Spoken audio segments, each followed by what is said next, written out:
Welcome to Obscurities. I'm Debbie Rochon. Have you ever seen a show where a character develops amnesia and can no longer recall critical events in their life? Or you may have seen the movie Memento, for example, which dives into this phenomena. Well, that's the thing. I have this condition. A condition? It's my memory. Amnesia. No. It's different from that. I have no short-term memory. I know who I am. I know all about myself. Since my injury, I can't make new memories. Artistic works like these can spark interesting conversations about if our memories are the most crucial component of what makes us who we are. When diving into this topic, the question remains, can such circumstances actually happen in real life? Craig Williamson would say that he is living proof that they can. Craig's story begins in the fall of 1990.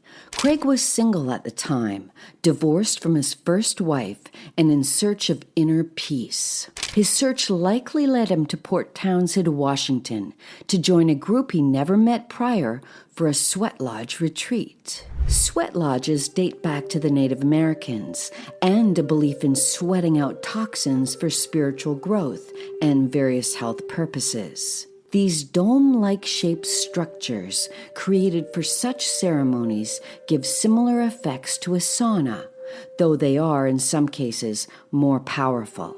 Diving into the unknown, he wasn't sure what he would find there, but it turned out to be love. At the lodge, he would meet Christine Reinhardt. Christine was 41, 5 years his junior, and also a divorcee.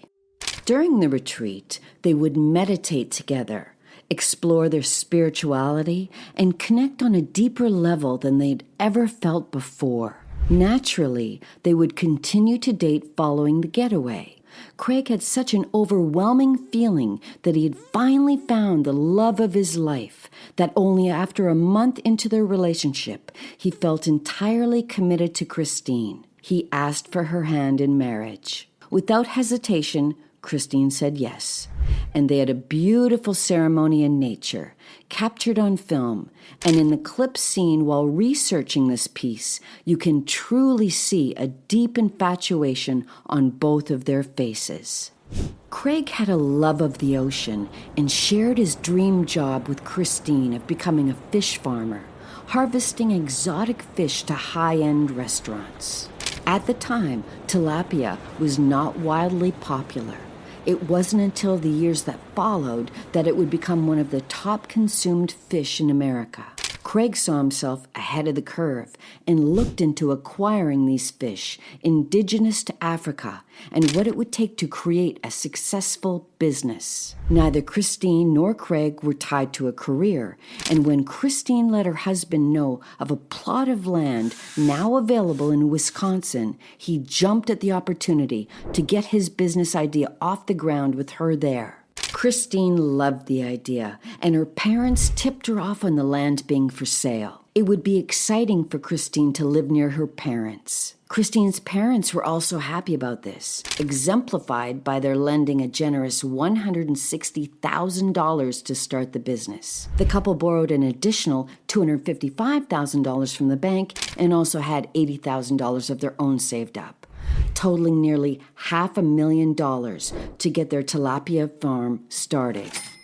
They would begin the endeavor by buying massive fish tanks that would take up plenty of space to raise hundreds of tilapia to sell to the finest dining establishments. They would make business contacts with people around the country in hopes of lucrative deals and even purchase a school bus, which they would convert to lug around these enormous containers for the fish. While getting the business off the ground, Craig suffered a concussion. Christine was worried about her husband in the following days and weeks. Craig was never one to complain, despite his issues of headaches and blurred vision, but he did not want to delay his upcoming trip to Alamosa, Colorado.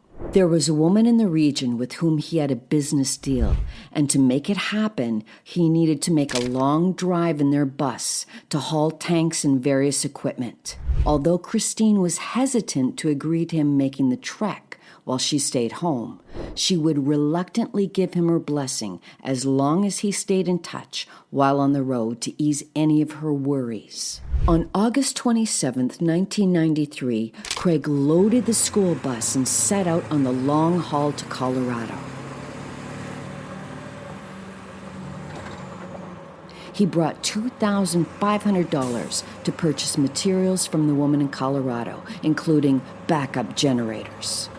Once Craig got to Colorado, he also needed to rent a car so that he could meet for business, as well as make stops for food and anything else without having to drive a bus full of fish farming materials everywhere he went.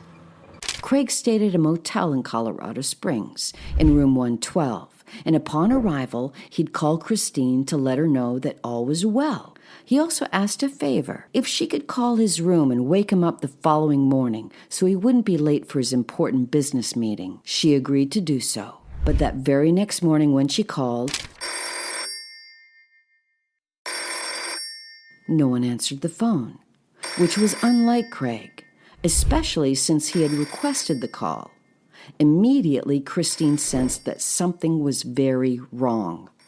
She called the motel operator, but they had no sense of strange behavior going on with the occupant in room 112. When they went out to inspect, Craig's rental car was nowhere to be found, but the massive bus was in the lot. Upon looking a little deeper, however, once contacting the police, most of Craig's belongings were gone, and no tanks, fish, or generators were to be found inside the bus. The police did, however, find trimmings from Craig Williamson's beard inside the motel room. Interesting. Police would embark on a massive search and alert police stations throughout the U.S. of the situation. Time was of the essence in an investigation of this magnitude. Within a 24-hour window, Craig's credit cards were found sitting on a grocery store shelf all the way out in El Paso, Texas. Next, the rental car was found over the border in Juarez, Mexico. Christine had an eerie feeling about what had happened. She believed that while entering his rental car by the hotel, her husband had been hit from behind, mugged, and suffered significant brain damage, compounded by his existing concussion. Christine wasn't sure who went off in the rental car, but she knew that Craig would not just leave the bus behind. It was crucial to their business. On September 14th, 1993, she visited the hotel on her own and posted flyers everywhere possible, making people aware of her husband's disappearance. It was during this search for Craig that she would make contact with a woman by the name of Judy Inman, a retired nurse taking the Amtrak train from Montana to Denver, Colorado. She was positive she had made previous contact with Christine's husband. She remembered a man of his exact appearance wandering aimlessly throughout the train in the late hours as passengers tried to sleep. He was incoherently rambling about fish tanks, but Judy had no idea what to make of it. Two drunk men started laughing at the man and mocking him as he continued his nonsensical rant. As a retired nurse, Judy was sure of this much. The man walking around was neither drunk nor a special needs adult. His actions were that of a person after experiencing a severe brain injury, just as Christine had suspected. Judy's confirmation was enough for Christine to feel validated in her search. She would speak to any news station that would listen about her theory on why Craig Williamson was missing, and that she needed all the help she could get in finding him. She would meet with Judy in person, who relayed that Craig had gotten off the Wishram, Washington stop of the train.